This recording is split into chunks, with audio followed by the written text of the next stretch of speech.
Mga kapatid, meron ako napanood na clip ni Robin Padilla na gusto kong talakayin. Hopefully makapagbigay ako ng magandang payo sa anak ko pag laki-laki niya. Isa sa mga problema ng mundo sa tingin ko, base na rin dun sa isang interview ni Robin Padilla, Senator Robin Padilla nung araw, nung bata pa siya, kay uh, Jessica Soho. Wherein dinidiscuss niya yung ang salita niya is sino ba pumatay kay Kristo? Inggit. Totoo yun. Yung Diablo, inggit sa Diyos. So niya, mas mataas siya sa Diyos. So yung inggit na may kasamang pride yun, if you want to be really specific. Sa tatay ni Robin, inggit. Sa kapatid niya, yung mga pumatay sa kanila, inggit.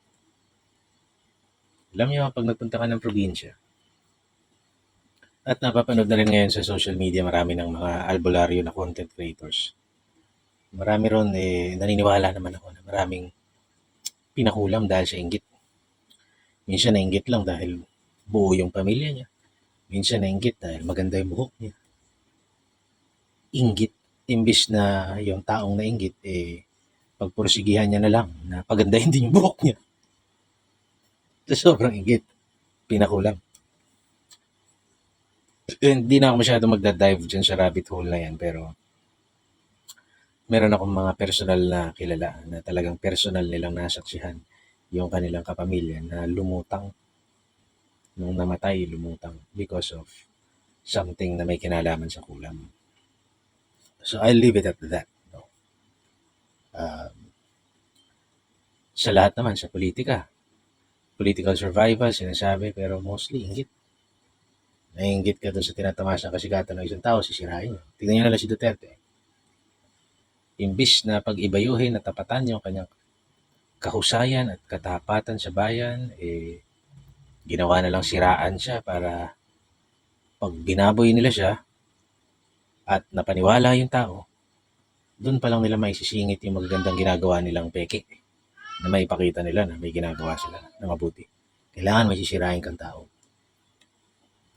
Ang lesson ko lang para sa mga makikinig, sa sarili ko rin, and hopefully nga para sa anak ko, huwag kang maiinggit. Hindi siguro natin maiiwasan yan. Kasi ako, kunwari, naiinggit ako sa mga motor ni Jericho Rosales. Ang kailangan kong gawin, huwag ko siyang siraan. Kailangan kong gawin, magsumikap ako para magkaroon din ako ng ganong motor. At kung hindi man ako palari na mabili ko lahat ng mga motor na meron siya, dapat pasalamatan kung kahit papano. 3 beses ko naman na ako nakabili ng motor. Hindi nga alam ganun kaganda sa motor niya. That's the mindset. Should be happy with what you have kasi binigay sa'yo ng Diyos yun. So pag ganun ka mag-isip, kung ano yung meron ka, ipagpapasalamat, binigay sa akin to ng Diyos.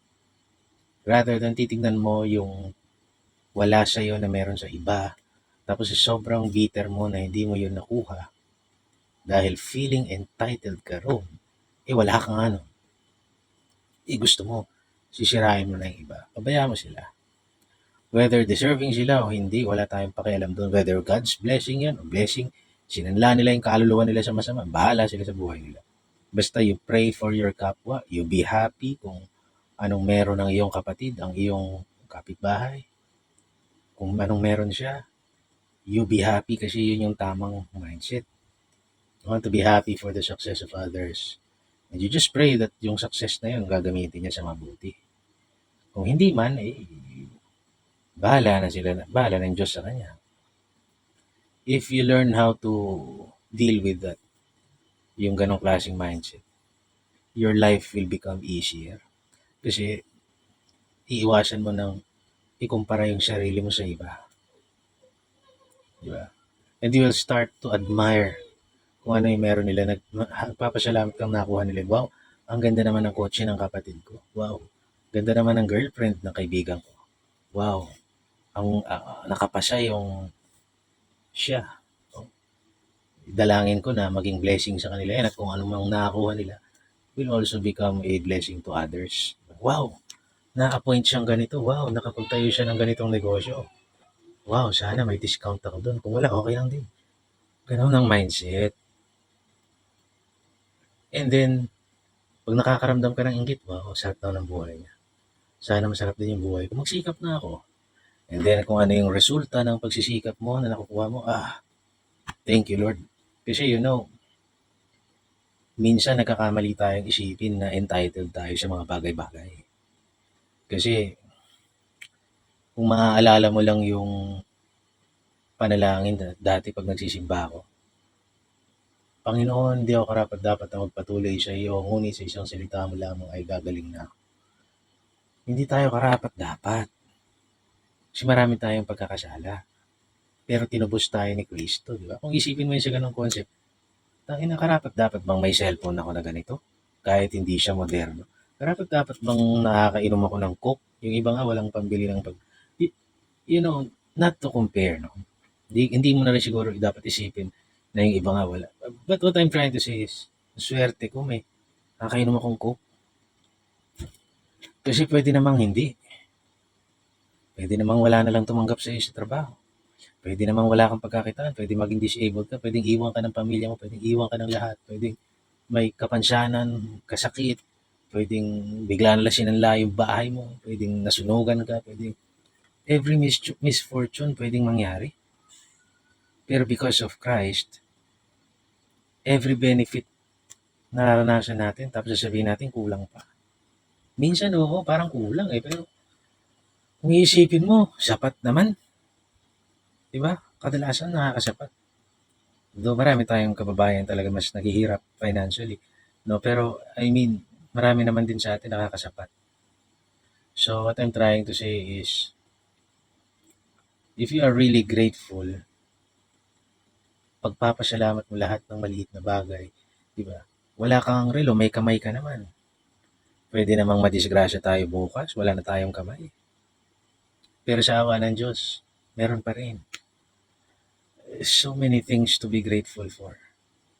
So many things. If i-internalize lang natin siya, at kung iwasan lang natin mainggit at magdiwang tayo na binayayaan yung kapwa natin.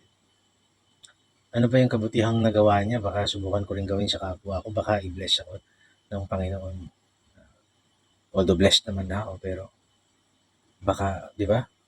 I-try lang natin na gano'n ang pag-iisip natin. So, kaya anak ko, mga ganyang madidevelop yun. Astig.